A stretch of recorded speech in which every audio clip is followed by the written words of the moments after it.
it's just one big kick in the teeth from these so-called experts that are telling us it's safe, drink up.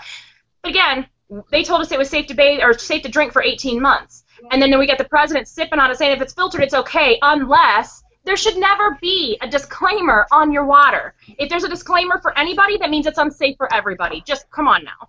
So what he did was uncalled for, and it sucked the life and the hope right out of that room. So that never should have happened. Plus, he can't reassure us it's safe because he's not a water expert. And, you know, obviously not independent. And so when he did that, also one of the things he did, he was talking about how, you know, get your kids tested, get them the medical care, educational support, and they'll be just fine. Oh, well, that's awesome. If we had the physical or educational support, which we don't have, we have none of those systems in place. And then as he's saying this, my 11-year-old son is sitting on my feet on the floor because we didn't have seats. We had to stand, and his muscles, joints, and bones hurt so bad he had to sit on the floor. So as he's sitting on the floor looking up at me with his little face, going, Mom, the president says I'm supposed to be okay, but I'm not okay. What's wrong with me? And then my 13-year-old looks at me and says, Mom, why is the president lying to me? I realized we can't expect any kind of help from our state or federal government whatsoever. They keep saying they're going to help and they have our backs, but we still only have 33 service lines replaced, which was done by our mayor. So, you know, thousands more to go. Can you talk a little bit about the president's visit? He sure didn't have to drink that cup of water now, did he?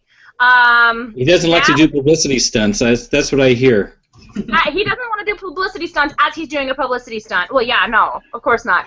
As he was sitting there drinking the water and everybody thought it's just so funny, none of the Flint residents thought it was a joke, nor the biggest, strongest Obama supporters here were furious. It was a slap in the face, and we felt abandoned once again, because we had a little bit of hope tied to his visit that he would declare us a federal disaster and remove our recovery from the state's hands, because that's what needs to happen, because the state obviously is in no hurry to help us. Otherwise, they would have started like 7 months ago.